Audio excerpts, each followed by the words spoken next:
La liberté d'expression qui a été attaquée cette nuit. Les locaux du magazine satirique Charlie Hebdo ont été la cible d'un incendie criminel le jour même où sortait en kiosque le dernier numéro du journal baptisé Sharia Hebdo. Voilà ce journal. Très difficile à se procurer ce matin. Les lecteurs ont littéralement dévalisé les kiosquets. Mais voilà une une qui manifestement n'a pas plu à tout le monde. Régis Nussbaum, Laurent Beaufils.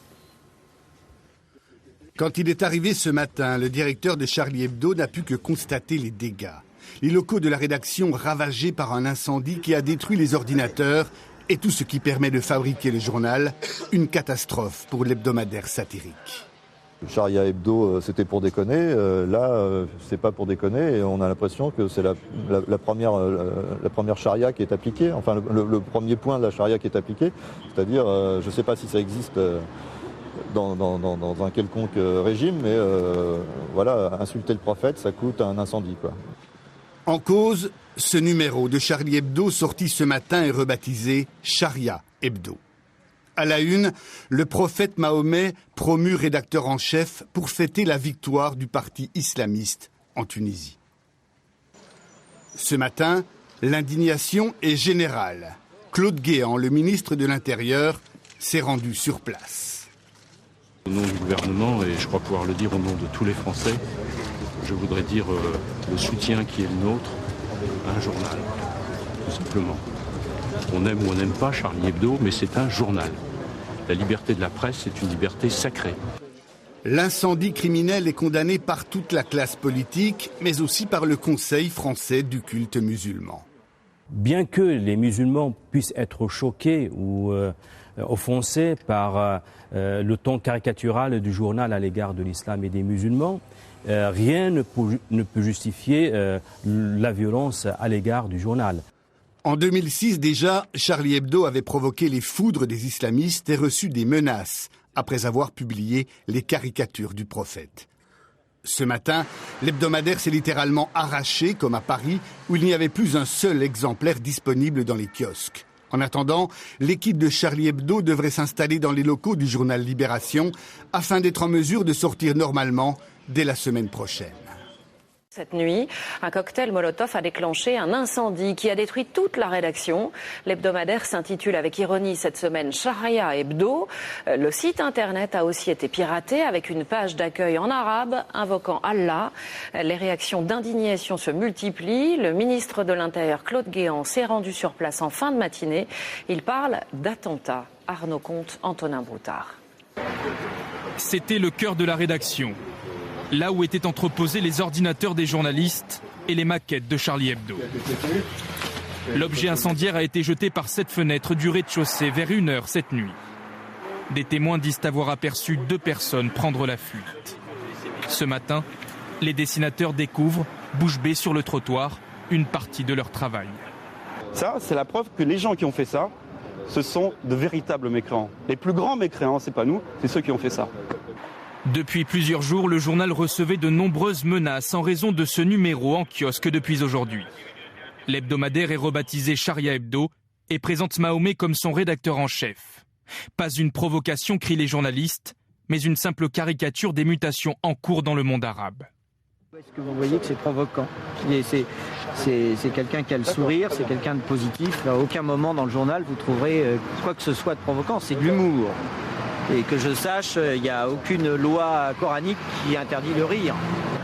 Le ministre de l'Intérieur, Claude Guéant, s'est lui-même rendu sur place il y a quelques minutes pour constater les dégâts et dénoncer, je cite, un acte inqualifiable. On aime ou on n'aime pas Charlie Hebdo, mais c'est un journal. La liberté de la presse est une liberté sacrée pour les Français. Et la liberté de la presse, ça veut dire la liberté d'expression et même la liberté de penser.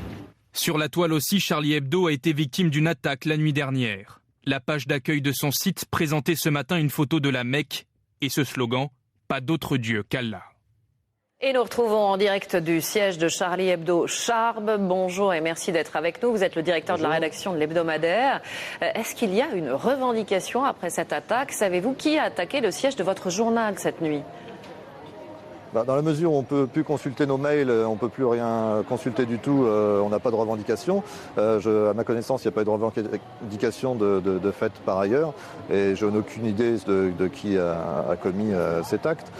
Simplement, ça arrive à un moment où on recevait énormément de menaces par mail, par Twitter, etc. Et puis, comme vous l'avez rappelé, on a été piraté, notre site internet a été piraté. Des menaces venant de qui ? D'un peu partout, des menaces de différents ordres. C'est beaucoup des insultes. Il y a des menaces qui viennent du Maghreb, du monde arabe, mais aussi de France, pour autant qu'on peut en juger par les mails. On a aussi quelques prières en arabe qu'on a retrouvées sur notre Facebook. Mais bon, on est habitué à ça. Pas dans de telles proportions, mais les menaces et les indignations ne nous font pas peur et on les accepte parfaitement. On accepte aussi parfaitement si on vexe quelqu'un, si on blesse quelqu'un ou si on insulte quelqu'un, d'aller en justice pour régler ce problème. On accepte un peu moins qu'on brûle un journal. Alors, ironiquement, cette semaine, votre journal justement s'appelle Sharia Hebdo. Est-ce que vous avez le sentiment d'être allé trop loin dans la provocation vis-à-vis des musulmans ? Non, on ne va pas trop loin dans la provocation, étant donné que si on appelle ça de la provocation, ce qu'on appelle de la provocation, c'est simplement la liberté d'expression. Donc, si la liberté d'expression est une provocation, alors oui, nous sommes des provocateurs, mais la provocation, nous la faisons toutes les semaines depuis maintenant 19 ans. Et il se trouve que nous n'avons des problèmes graves qu'avec les musulmans, ou en tout cas dès qu'on parle de la religion musulmane. On a été attaqué 13 fois par l'extrême droite catholique. Nous sommes passés devant les tribunaux, nous avons été attaqués qu'une seule fois par les musulmans, nous sommes allés devant les tribunaux aussi. Et simplement pour dire que ceux qui ont fait ça ne représentent personne, ils sont très peu nombreux, c'est un mini-groupuscule. Et ils ont simplement des bonnes méthodes d'attaché de presse, c'est-à-dire qu'ils réussissent à faire parler d'eux et à faire oublier qu'il y a une majorité musulmane en France qui vit paisiblement et qui condamne ce genre d'événement. Plus concrètement, que va-t-il se passer maintenant pour Charlie Hebdo ? Votre priorité, j'imagine, c'est de faire sortir le prochain numéro ? Le prochain numéro sortira, quelles que soient les conditions. Pour l'instant, comme vous le voyez, on est un peu sur le trottoir. Plein de rédactions, plein de syndicats, d'associations politiques nous ont proposé des locaux. On les en remercie.